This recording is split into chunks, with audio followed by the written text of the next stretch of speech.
Continuing our story, friends.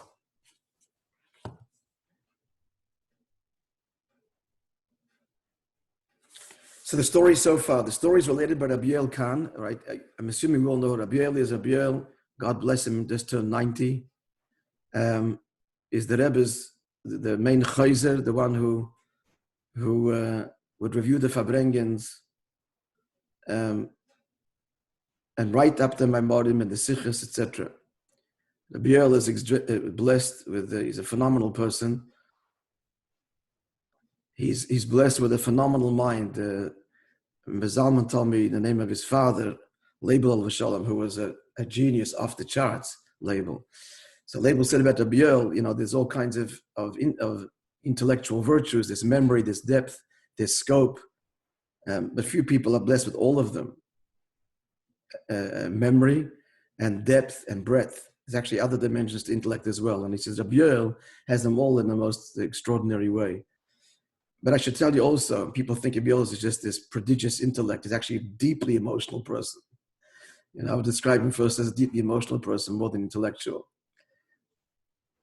If you would, met him, know him, enjoy his Farbrengens, you would see that. Anyway, so Rabbi Yael relates to this in the early years. So he was giving a shir in Chassidus in one of the big Litvish yeshivas in New York. And there was a fellow he became friendly with who didn't attend the shir, not because he was against learning Chassidus, but because he was steiging away, and he was the Eloi, he was the prodigy of the yeshiva, and he was looked up to and admired by all of the Bachrim, and he spent every spare moment in the study of Gemara and so on. And one day he approaches Rabbi Yael and he says he has a question that he'd like to could Rabbi Yael arrange a Yechidus? Rabbi Yael approaches Rabbi Chadakov. Yechidus was booked for months, but Rabbi Yael assured Rabbi Chadakov that, in the words of the Bacher, it would take only a few minutes. And the Bacher said actually less than a few minutes. So Rabbi Chadakov squeezed him in. As it turns out, he was in for an hour. When he came out after the hour, Rabbi Chadakov, of course, was very upset. But Rabbi Yael said, I'm sorry, I apologize. None of us knew this was going to happen, especially the Bacher himself. The Bacher comes out and tells Rabbi Yael he's never coming back to 770. In his words, he's not going to step over the threshold of 770. Rabbi Yael said, what happened? What did the Rebbe tell you? He said, it's not so much what the Rebbe said, but I'm not coming back. It is based on what the Rebbe said. And he wouldn't tell him at all. And he said, it wasn't about the question that I asked, it was something else.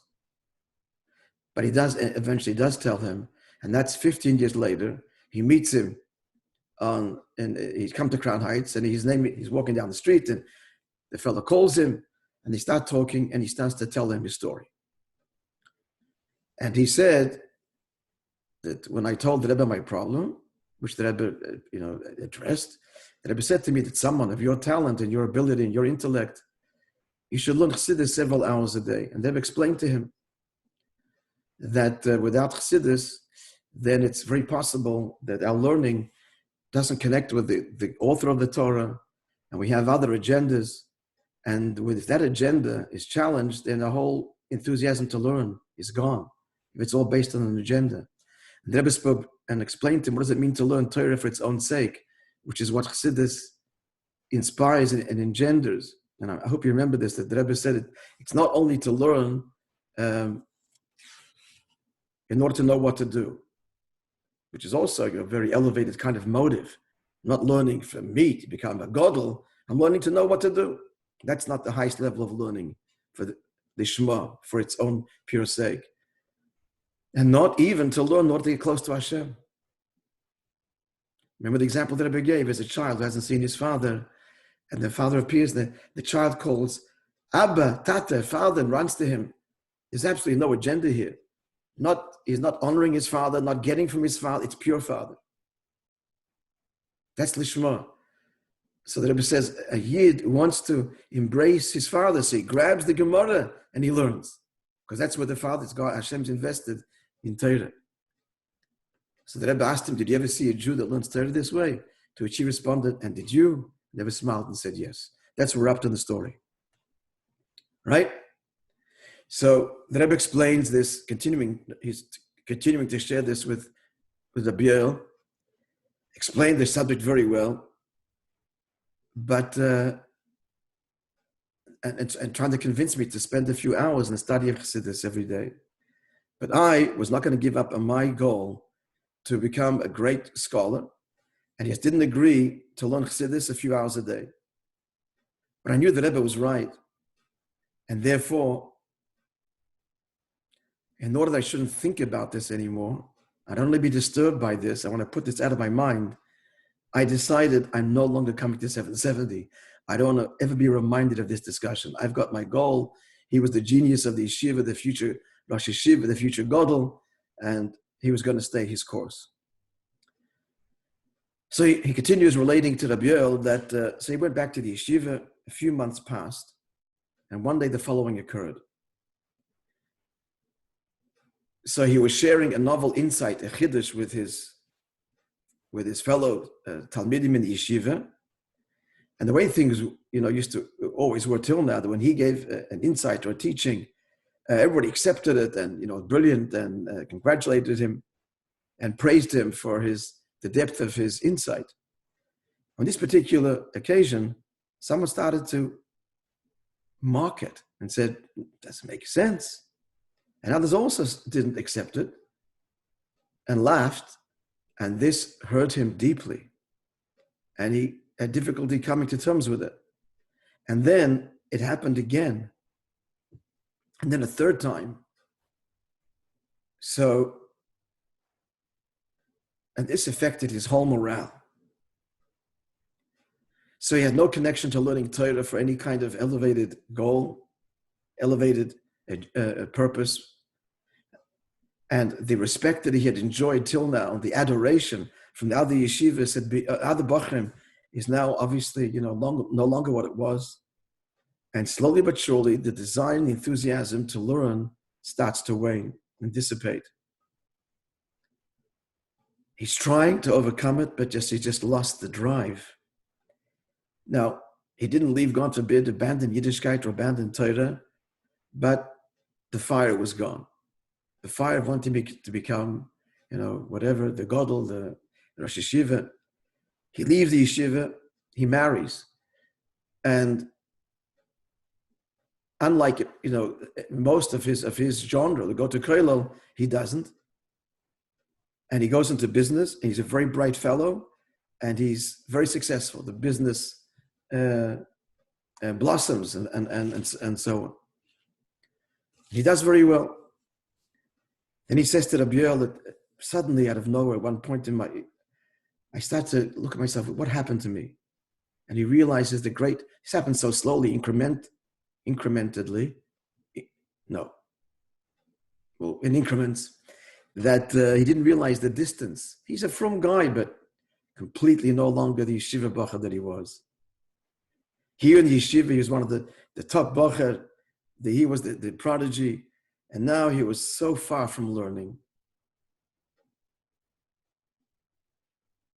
So he decided he's going to I got to start learning again.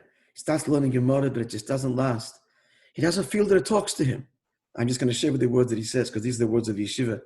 He said, what difference does it make to me now what's greater, Roiv or Chazak? Without going to a whole lot of detail, in the commentaries on Gemara, it's a very nuanced debate. What ways, and something that's established pattern, is that stronger than the majority, or a current majority overrules an established pattern till now? Many manifestations in Allah are very nuanced. See, what difference does it make with a Roiv or Chazaka? It's not that his world doesn't talk to him. On the other hand, he's feeling very badly. He feels empty. And so he tries to get back into having shiurim and so on. His heart's not being successful. He tries to start learning Chassidus. I told you he came from a Chassidic background. So he learns Noam Elimelech, Kedushas Levi, from the Yeshiva. But they don't talk to him because he came from a Chassidic home. But the Chassidic warmth, it's just that spark isn't there. He's a purely intellectual now, rational, and the neshama feeling that these teachings stir, it didn't stir him, didn't touch him. Then he remembered 15 years ago, there's a Chabad in the world. And Chassidus, so he got a Tanya, starts to learn, but there was no commentaries in Tanya in those days. And it was very difficult and to learn on his own. And it's not meant to be learned even by a scholar without background. So he, that didn't help him either. One day, he sees an ad in the Jewish newspaper, and they're writing about the Rebbe's Fabrengen in Yutas Kislev. And of course, it all comes back to him, the Yechidus, the hour-long Yechidus. And now he realizes how true the Rebbe was, and decided he's coming to the Fabrengen. And so he says to Rabbi, I walk in the 770s, middle of the Fabrengen. These are the Rebbe's words.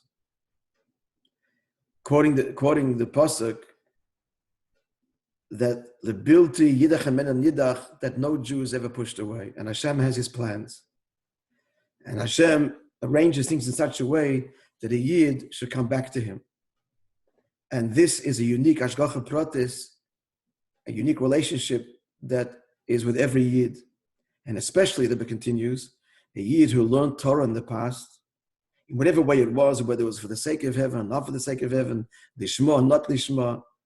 For such a Jew, there's a transparent hashgacha pratis. And heaven gives him and pushes him in such a way that he should awaken and return to Hashem. Hashgacha pratis extends on everything, but it's more revealed and less revealed. So the Rebbe is saying here that someone who had a connection to Torah before, so the channels there are more revealed, more transparent. So he says to Rabbi, I don't know if the Rebbe meant me or not. Or maybe he was speaking stam. When I heard these words, I decided I have to remain. At the Fabrengen, the Rebbe continued to speak. Chassidus, much I didn't understand. But the atmosphere, the way the Rebbe spoke, and the nigunim drew my heart. Then on Yud Shvat, I came again. And on Purim, I came a third time. And even though I didn't understand most of what the Rebbe said. So Rabbi Yosef says, so why did you come? If you didn't understand what the Rebbe is saying? So the young man says, when he heard, he says, we don't understand. I see a Jew speaking like this. I see Torah and Yisrael V'Iraisa V'Kutchabricha Kol Echad. I see the Rebbe speaking Hashem, Torah, and Elikus, godliness is all one. Rabbi Yosef concludes the story. And from that Fabrengen Purim, he's been trying to find me. And he found me now. And we started a Shir and Chassidus together. Now he wanted to know very much, did Rebbe remember him? And if those words of that first Fabrengen, Yutas Kislev, that Hashem brings a Yid back, was really addressed to him. So, Matzoi, Achn Shal Pesach, Choy Shal Bracha. People would come from all over, from Borough Park, from Williamsburg. They would drive in. It was very late. And they would come for Choy Bracha.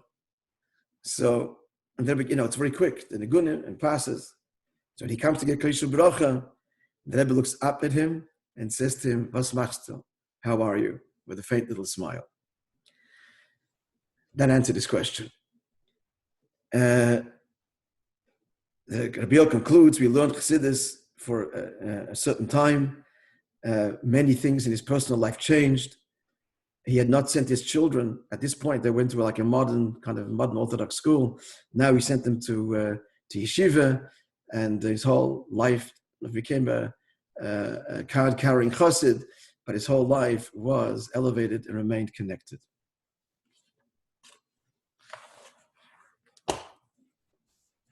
All right, friends. So this also gives us inspiration a little bit in our own learning of Chassidus, in our grappling with understanding. We're talking about the Eibishter, and it's all about Tate, Father, and the desire to be in Hashem's embrace.